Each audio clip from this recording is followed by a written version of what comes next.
Welcome to the True Crime Never Sleeps podcast. I am your host, Larry Leese. Today, on another episode of Let's Talk, we're diving into 6 of the most infamous unsolved cases. First, we'd like to thank our sponsor, Poddex, for sponsoring this episode. Check them out today at poddex.com and use the promo code Larry21 for 10% off your first purchase. So let's dive right in. Murders are always disturbing, but some are even worse than that. These killings were brutal, almost unimaginable in their depravity. The crimes horrified communities and stumped police, leaving questions that lingered for decades afterward, as years passed without an arrest or even a credible suspect. These are 6 of the most vexing murder mysteries of all time. Number 1, Jack the Ripper. London's most notorious serial killer prowled the East End over a century ago, preying on prostitutes and terrorizing the area. He made his mark as Jack the Ripper by killing and mutilating at least 5 women.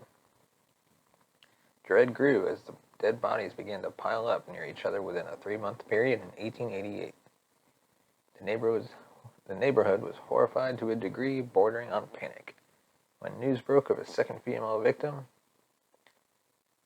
the Morning Post reported at the time. The local newspaper called the killing barbarous and said the manner of the murder was too horrible for description. Local authorities at first wondered whether the suspect was a butcher or a doctor due to his signature and gory method of murder.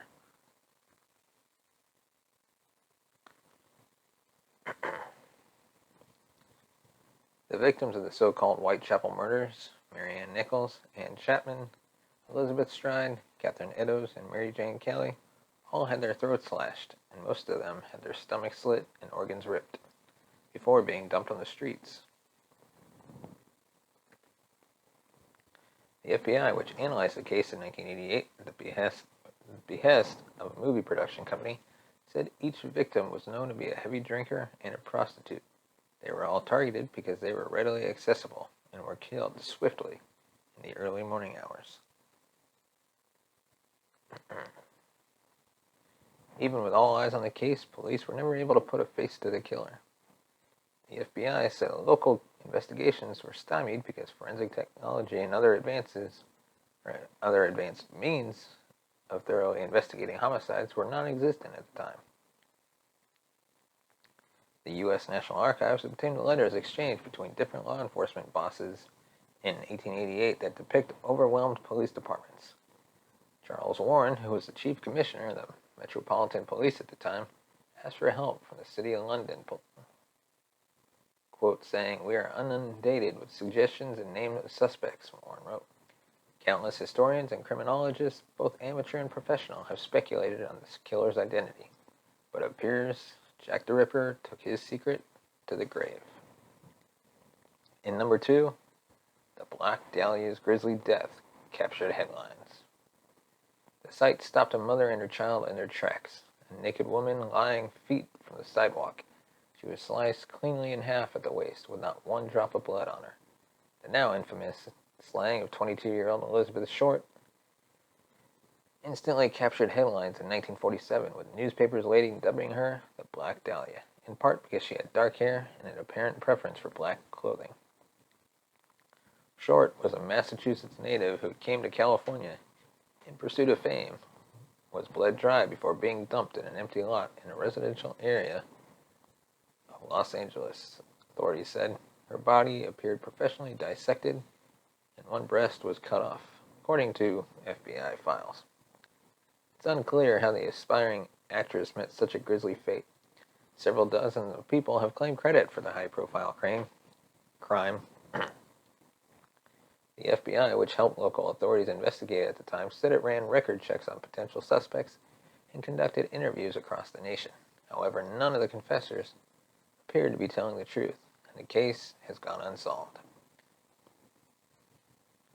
The LAPD has said recently that it is still investigating the cold case, although it has not provided any further new details.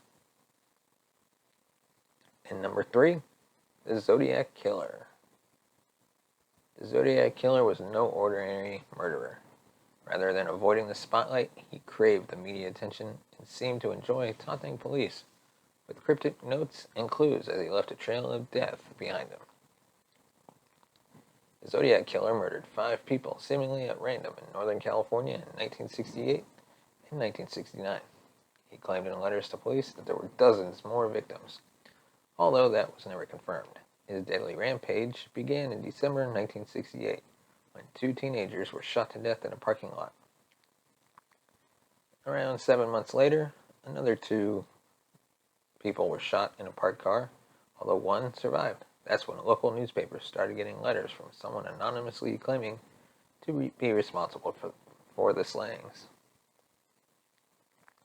The newspaper said the letters contained coded messages explaining the killer's motive, as well as a key to help readers decipher his identity. Quote, "This is the Zodiac speaking," he wrote in an August letter. "I like killing people because it's so much fun." He said, "It is more fun than killing wild game in the forest because man is the most dangerous animal of all." Authorities did not crack the code revealing his name, and the Zodiac Killer went on to stab 2 more people in late September. One of the victims survived, the other died. 2 weeks later, the killer struck again, fatally shooting a 29-year-old taxi driver. Days later, the Zodiac mailed a piece of his latest victim's bloody shirt to the Chronicle newspaper. To this day, no suspects have been confirmed in the case. The San Francisco PD said the investigation is still ongoing. Number 4 and 5. Rappers Tupac Shakur and the Notorious Big gunned down 6 months apart. The music world was shocked to the core in the late 1990s when rap superstars Tupac and the Notorious B.I.G. were gunned down about 6 months apart. Killings came at a moment marked by intense rivalry between their competing record labels.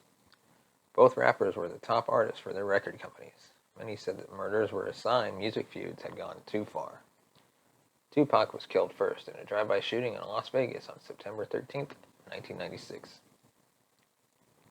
At the time, the 25-year-old superstar's Death Row record label had been feuding with its competitor, Bad Boy. 6 months later, Bad Boy's Christopher Wallace, better known as the Notorious B.I.G., Biggie Smalls or Biggie, was killed in a similar fashion. The rapper was fatally shot in a drive-by as he was leaving a music industry party in Los Angeles. The 2 superstars had been friends when both were signed under Bad Boy, according to the FBI, which investigated Biggie's murder but closed the case in 2005. The friends grew distant after Tupac landed in jail over convictions that included rape, and Biggie rose in popularity. Tupac later switched over to Death Row. It's unclear whether the rivalry played a role in either killing. Both cases stumped police in part because of uncooperative witnesses. The murder mysteries amassed their own collection of theories, including an unproven one that claims both rappers are still alive and faked their own deaths. Family and friends of the megastars are still mourning.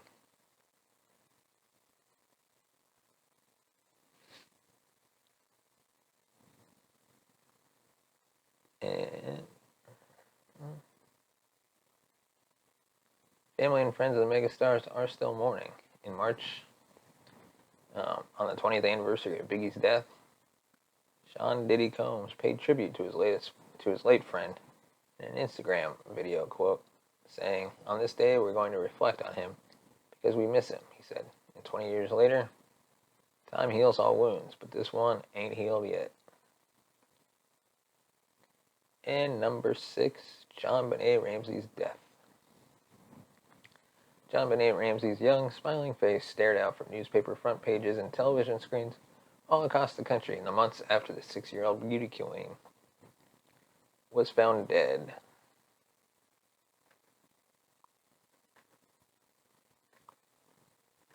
At the basement of her home.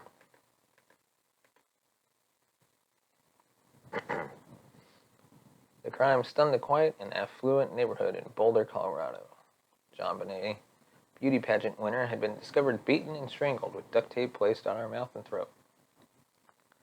On the day after Christmas in 1996, this was already disturbing enough to draw national attention. But her own family quickly fell under scrutiny, and many who had followed the story began to speculate on whether her parents were somehow involved.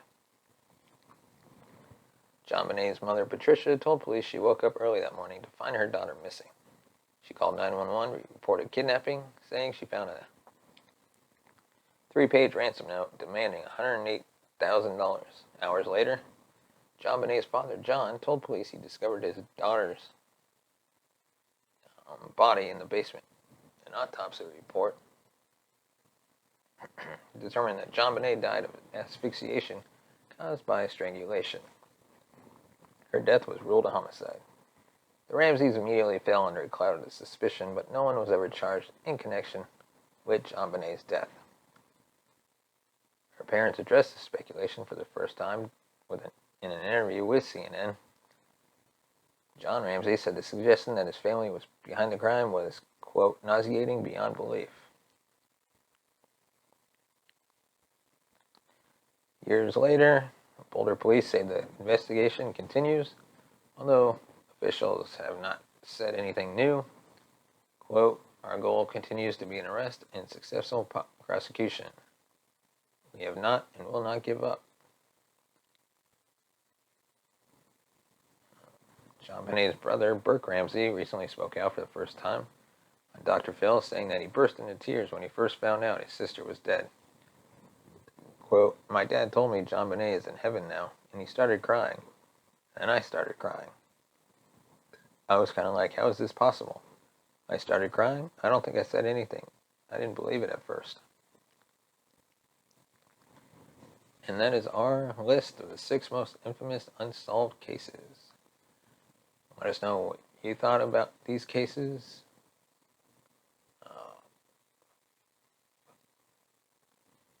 Let us know by going